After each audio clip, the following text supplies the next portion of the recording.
Oi, gente! Como vocês estão? Cara, são 8h17 da manhã de uma segunda-feira, pós-retiro, então estou com essa cara. E desde antes de ir para esse retiro, eu tô com algumas coisas em mente para falar.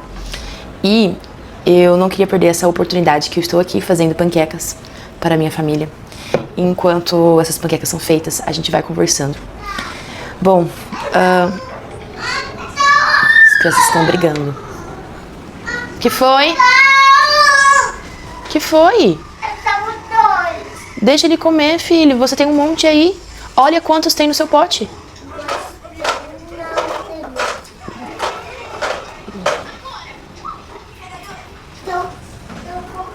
É, gente, a vida, ela é assim. Meu Deus, vamos lá. Gente, eu acredito que quando a gente tá falando de relacionamento... Eu tô falando aqui. Quer dar um oi aqui no vídeo? Não. Quando a gente fala de relacionamentos, de amizade e tal, é engraçado que a gente sempre tem os nossos critérios, né? A gente tem os nossos padrões, quem a gente gosta, personalidades que a gente gosta ou não. E eu tava muito, assim, reflexiva sobre o quão exigente a gente é. Eu tava essa semana pensando sobre o que a gente tem construído, né, dentro da Big Home. Tó, filho, tá aqui. De nada. E sobre as nuances dos relacionamentos e como eles vão se desdobrando, como eles mudam, né? Pessoas que de primeira a gente se aproxima, daí depois a gente se afasta, daí retoma relacionamento, gente que a gente aprofunda, gente que a gente decide não aprofundar. E como isso é muitas vezes volátil demais e difícil demais. E eu tava vivenciando alguns sentimentos assim de questionamento, assim, questionando o meu posicionamento, questionando se eu sou uma boa amiga. Se eu sou uma boa amiga para as pessoas. E eu sou uma pessoa hipervigilante. Misericórdia. Meu Deus, tudo bem, filho? Levi caiu um capote, gente. Dá oi aqui, pessoal. Oi, pessoal. Olha lá o vídeo. Eu tava me questionando sobre esses critérios. Sobre até mesmo essa... Como é que é o nome? Quando nós somos exigentes demais. E eu tava pensando assim que o povo crente, principalmente, nós somos muito exigentes.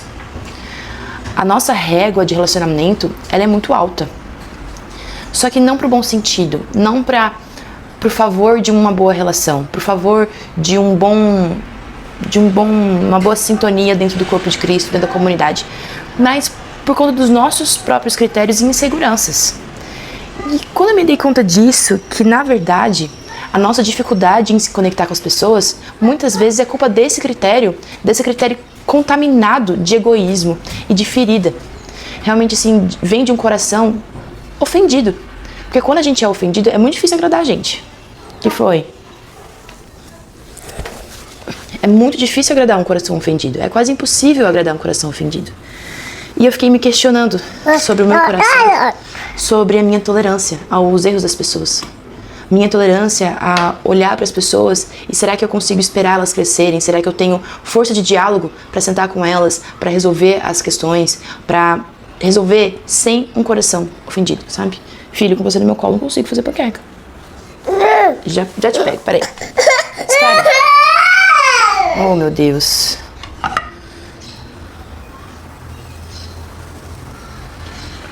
Ele só quer panqueca, não quer meu colo.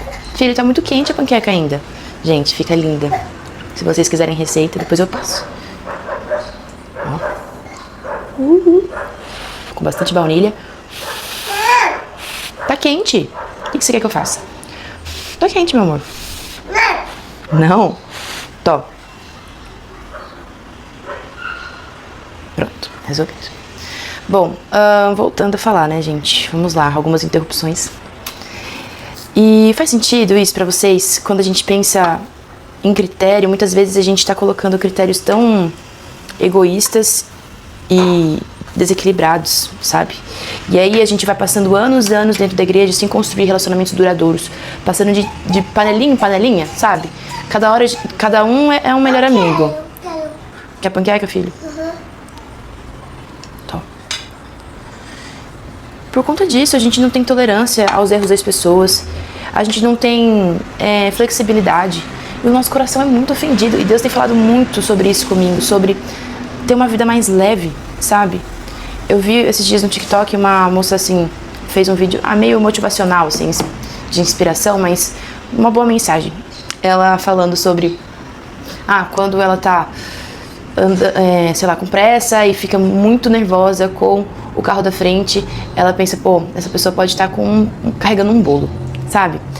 Quando ela é maltratada por alguém, ela pensa, essa pessoa pode ter acabado de receber uma notícia ruim.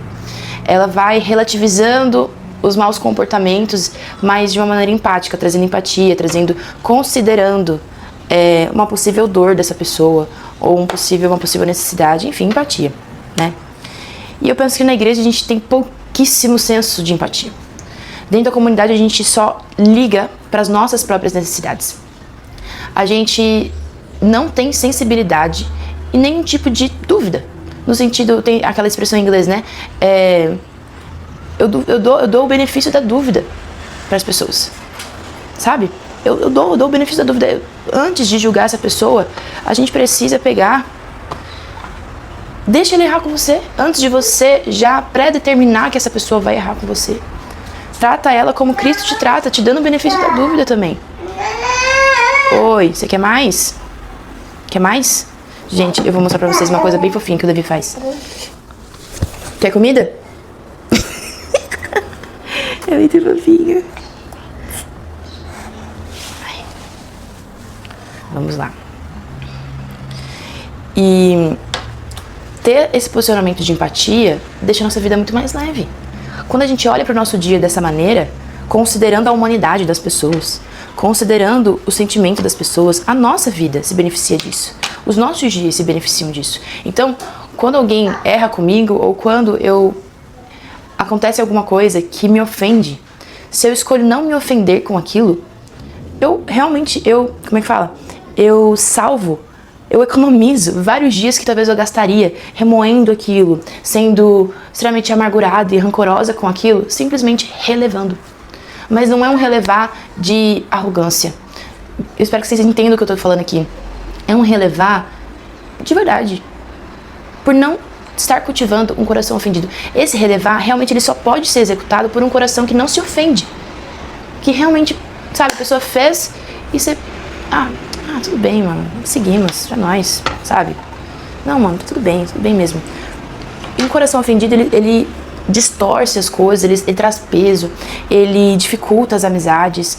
Cara, às vezes você tá aí vivendo uma jornada sem amigos porque você tá decidindo que essas pessoas não são boas o suficiente pra você. E tem muito disso, né, na igreja, assim, a gente acha que só a liderança que a gente canoniza ao nosso olhar, a nossa visão, então só eles são bons o suficiente para serem nossos amigos, porque talvez eles não irão nos machucar. E isso é um grande erro, Dentro da comunidade, somos todos suscetíveis ao erro. Todos nós vamos errar uns com os outros, porque está todo mundo numa curva de conversão, numa curva de crescimento, numa curva de santificação. Eu acho muito, muito louco, assim, quando a gente espera da comunidade uma santidade que não vai vir de nós, que é impossível vir de nós. Gente, basta olhar para o nosso próprio umbigo, basta olhar para as nossas próprias dificuldades, para os nossos próprios dilemas e levar em consideração. E levar em consideração que aquela pessoa também tem os dilemas dela, sabe? E, de fato, muito além de esperar que as pessoas sejam bons amigos nossos, nos preocupar em sermos bons amigos para essas pessoas. Então, se eu espero das pessoas tolerância, flexibilidade diante dos meus erros, eu preciso derramar isso sobre elas. E se realmente elas não entregam isso para mim, que eu possa ser a pessoa a ensinar, a inspirar, a trazer essa cultura, a trazer essa mentalidade, sabe? Eu penso muito nisso, no poder que o nosso posicionamento diante das circunstâncias, ele não só impactam a circunstância, como ela vai crescer ou não, como ela vai se desenvolver ou não, o problema no caso, né? Mas também como aquilo pode ser um divisor de águas no meu relacionamento com essa pessoa e na vida dessa pessoa. Gente, quantos dilemas que eu tive com pessoas ao meu redor que me ensinaram. Me ensinaram coisas ruins e me ensinaram coisas boas. Me trouxeram lições de, meu Deus, essa pessoa lidou dessa maneira, caramba, eu preciso ser assim. E também, meu Deus, essa pessoa lidou dessa maneira, eu não quero ser assim. E isso é muito poderoso. Eu acho que esse é o principal poder da comunidade, sabe?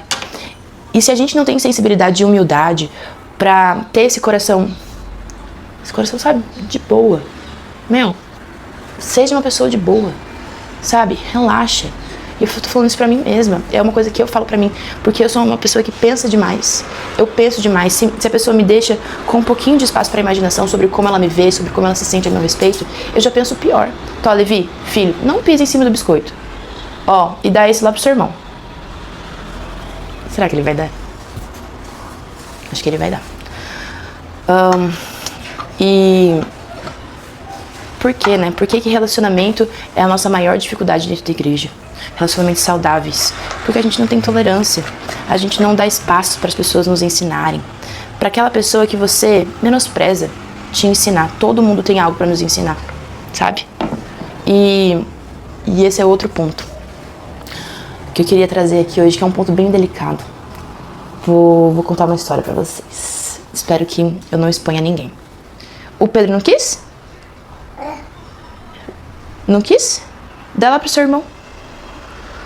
E daí, vamos lá. Eu tava conversando. E eu sou uma pessoa eu sou cheia de critérios. Cheia de opiniões. E eu tô falando esse vídeo todo porque pegou primeiro em mim. E teve um dia, há uns anos atrás, eu tava conversando com uma amiga. E tinha uma pessoa do nosso convívio que sempre tem aquela pessoa que você fica assim, mano, por favor, cara, para de ser assim. E a gente vira e mexe e comentava sobre o comportamento dessa pessoa. Você viu aquilo? Nossa, que vergonha alheia, meu Deus. E a gente cultivava esse tipo de conversa. E acabou que essa pessoa, ela começou a ser um pouco mais parte do meu convívio, do meu dia a dia. E eu vira e mexe, eu observava essa pessoa e ficava tipo, nossa, você viu o que essa pessoa fez? Nossa, você viu? Ai, bem desse jeito. Que eu sei que todo mundo faz. E um dia Deus me pegou. Falou assim, se ela ouvisse você falar isso dela, se essa pessoa falasse da mesma maneira que você fala, da mesma maneira que você enxerga essa pessoa também te enxergasse, qual benefício para o corpo isso traria? Você não acha que você está ferindo o corpo de Cristo tendo esse tipo de linguagem, esse tipo de visão? E outra coisa, por que você se acha superior a essa pessoa? Superior ao ponto de criticar, julgar e olhar de cima. Ficar assim, olhando de cima. Quem é você? Cheia de BO também. Cheia de limitações, cheia de dificuldades. Quem é você para olhar para essa pessoa e falar, essa pessoa não é boa o suficiente para ser minha amiga? A única pessoa que eu posso pensar isso, gente, que a gente pode pensar isso, somos de nós mesmos. Nós temos que olhar pra nós mesmos e falar assim, eu talvez não seja boa o suficiente pra ser amiga dessa pessoa. Sabe? A gente não olha pro próprio umbigo. Meu Deus. E eu queria muito trazer isso aqui, porque é um tema que a gente sempre trabalha, né? A gente sempre tá conversando sobre amizade, sobre relacionamentos. E quando a gente descobre que nós não somos bons amigos, é um pouco chocante. Porque a gente aplica critério em todas as pessoas ao nosso redor.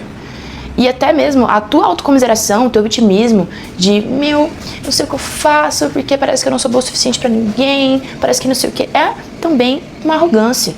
É também um senso de egoísmo, de que as pessoas são obrigadas a serem suas amigas.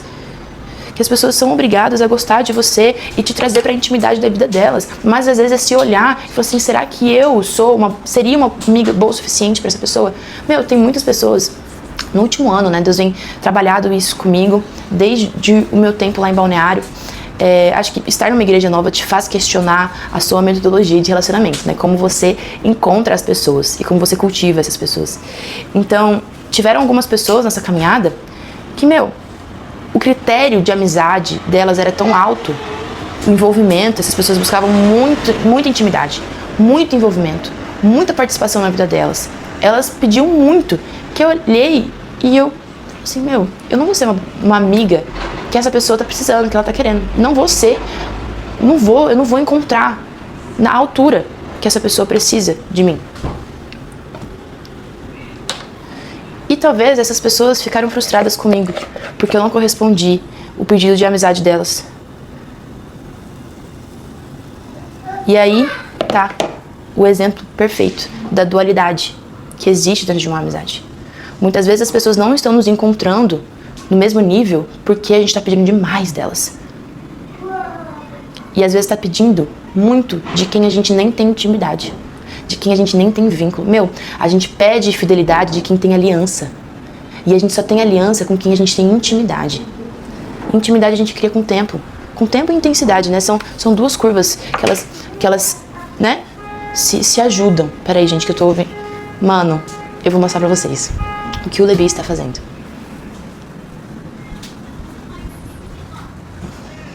O que você tá fazendo, Levi? Não o quê? Meu Deus, acabei de ver que o Levi fez um cocôzão. Misericórdia. Deixa eu pôr vocês aqui de volta. E eu vou limpar essa criança. E a minha casa está uma bagunça pós-retiro, né, gente? Porque a vida é sobre isso. Vou terminar essa última panquequinha aqui. E, gente, eu queimei tanto essas panquecas só porque eu tô falando com vocês. Tudo culpa de vocês. Ai, gente, e eu sei que é um tema delicado, é um tema que mexe muito com a nossa autoestima, com o nosso senso de valor. E é por isso que eu trago aqui, porque é um tema que mexe muito comigo. Eu tô sempre pensando, e eu sou uma pessoa que, gente, eu amo servir. Eu amo estar presente na vida das pessoas. Realmente o Senhor me chamou pro pastoreio, porque realmente é uma dor não servir as pessoas. É uma dor eu não, talvez, encontrar maneiras de amar as pessoas que estão ao meu redor. E hoje eu tenho mais critério, hoje eu já não me cobro tanto, mas isso é um tema que todo momento eu penso demais, complico coisas que precisam ser diretas, precisam ser objetivas e leves. Toda vez que algum relacionamento, alguma dinâmica, alguma situação me traz peso, eu já é pra mim um sintoma de que aquilo não está saudável. E não é sobre a pessoa, é sobre mim. Sobre como eu estou vendo aquela situação, aquilo não está saudável. E eu preciso mudar a minha perspectiva, a minha dinâmica, a minha relação com a circunstância e principalmente não ter um coração ofendido. Isso tem mudado a minha vida, Ah, mas e se aquela pessoa não tá gostando de mim, não sei o que lá. Cara, não se ofenda. Não se ofenda com a rejeição das pessoas. Porque a vida é sobre isso, gente. Relacionamento é sobre você escolher quem vai ser seu amigo, quem não vai ser. Jesus escolheu 12 pra estar ali com ele. Escolheu, gente. Escolheu. Agora a gente cobra, às vezes até mesmo do pastoreio, que sejam amigos de todos, sejam íntimos de todos. Você chegou na igreja 2 meses e você já quer ser BFF do pastor. Meu irmão, não tem como não. Tem como não, as coisas precisam convergir pra isso, pra que aconteça. De resto, meu irmão, relaxa. E eu acho que essa é a minha principal mensagem. Relaxa, gente, relaxa. Critérios altos demais dentro de uma amizade geram peso e te afastam, te isolam, porque isso provém de uma arrogância. Não, Camille, mas pelo amor de Deus, cara, autocomiseração também é arrogância, é vaidade. Você olhar demais pra você mesmo, mas sem olhar crítico, sem olhar cristão, sabe? Aplicando o evangelho. Gente, que foi? Nós é crente. A gente precisa ter critério sobre o nosso comportamento. Que foi, príncipe? Né, filho? Educar o nosso coração. Tá bom, gente? Beijo. Meu Deus, você tá acabado. Beijo.